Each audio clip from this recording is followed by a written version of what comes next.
Once, in a time not marked by clocks, but by moonlight and rooster crows. In the heart of a peaceful village called Ibeji, where the people lived simply, worked with their hands, and told stories by the fireside, there lived a man. Not just any man. His name was Papa Ibeji. Now, Papa Ibeji was not known for strength or wisdom, not for his farm, nor for his kindness. No. He was famous for his mouth.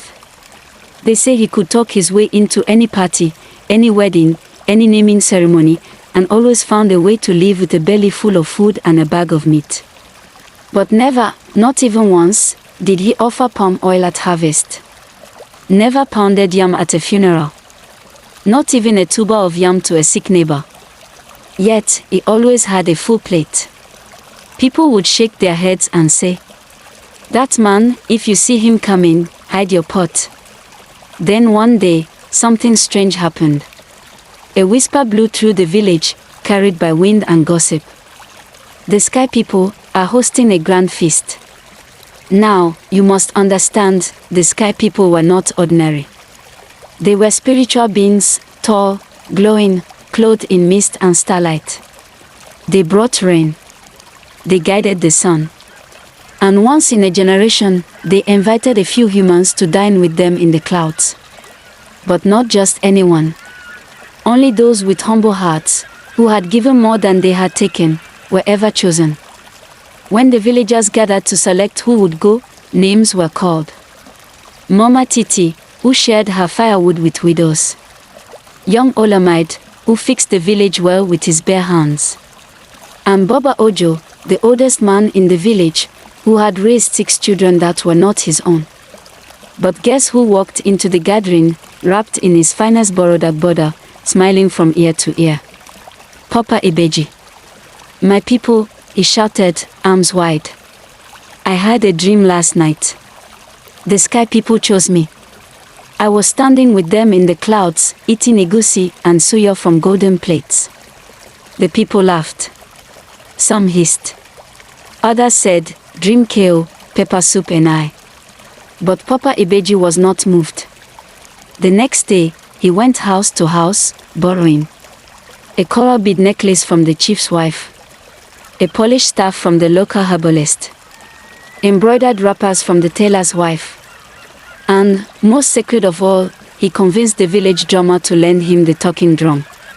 All these, he said, are to honor the sky people on your behalf.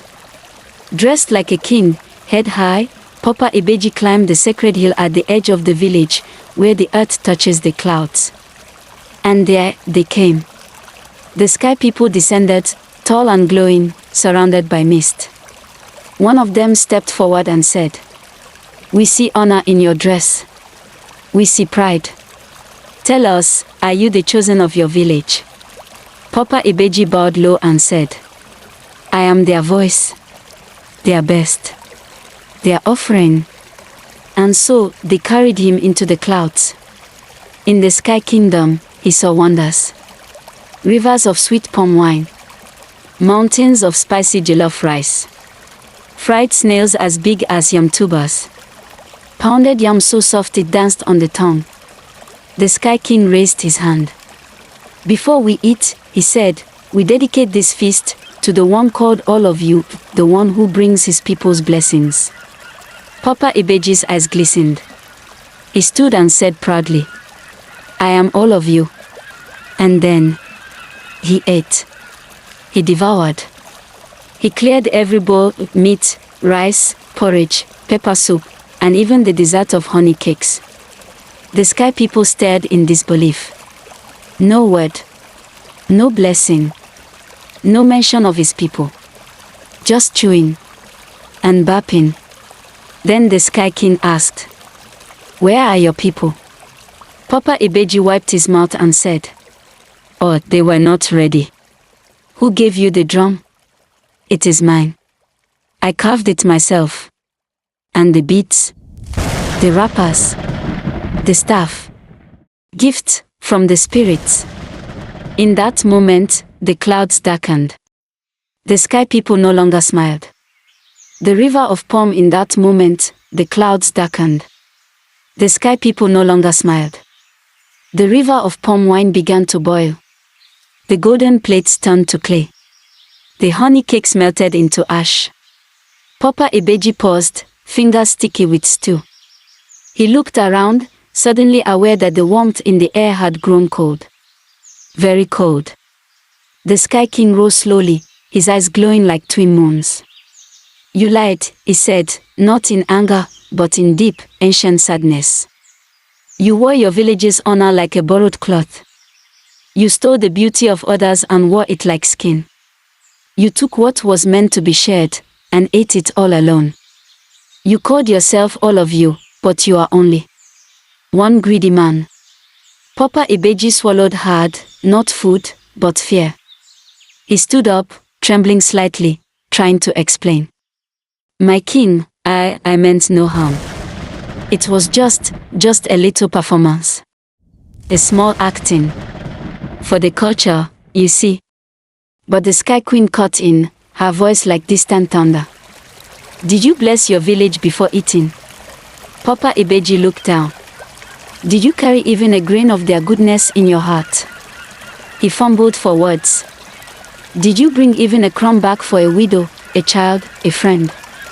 And then, the final question, from a small sky child, no taller than Papa Ibeji's knee, who whispered, "Why do you never give?" The hill shook. The clouds swirled. Then, silence. Suddenly, Papa Ibeji felt himself lifted, not gently like before, but spun like a calabash tossed into a river. The sky opened and dropped him. Down he fell. Past birds, past branches, past wind and dust and light. He landed with a thud, not in the center of the village, not even on the edge, but deep in the forest, where no paths led. There, the trees whispered. There, the animals blinked at him with knowing eyes. And there, Papa Ibeji sat alone. Back in Ijegun, days passed. Then weeks. People wondered aloud. Where is that man? Did he really go to the sky people? Maybe he choked on goat meat and got stuck in the clouds. But Mama Titi, sharp as pepper, just said, "Next time, the spirits will know better than to invite an empty pot." Now, this could have ended there, a fitting lesson about greed and pride. But it didn't. Because Papa Ibeji, alone in the forest with nothing but his mouth and his borrowed abode, began to change. He wandered for days, eating bitter leaves and wild yams, no meat, no pepper. He built a small hut with his own hands, for the first time in his life. He helped an old tortoise cross a river. He sang to the trees. He learned silence. And the forest listened. One night, by the light of the full moon, a soft wind blew. It carried the scent of egusi and wood smoke, and the distant beat of the talking drum. Papa Ibeji followed it, barefoot, humble, and thin like a broomstick. He walked all night, and by dawn, he saw the village of Ijegun ahead, glowing like a memory. He returned. Not as a hero. Not as a king. Just as Ibeji. At first, people stared. Then whispered. Then turned away. But Papa Ibeji did not mind. He fetched water for Mama Titi without being asked. He helped Baba Ojo's grandchildren with their roof. He pounded yam at every funeral, with sweat pouring down like rain. He even gave the herbalist his own wrapper one Harmattan morning. And slowly, like a seed remembering how to grow, the village began to smile at him again. No longer famous for his mouth, but for his hands and his heart. And they say, to this day, when the sky people host their feast again, they will not choose the loudest voice. They will not choose the best dressed. They will choose the one who gives, even when no one is looking. The one who remembers. Blessings are not for holding. They are for sharing. The end.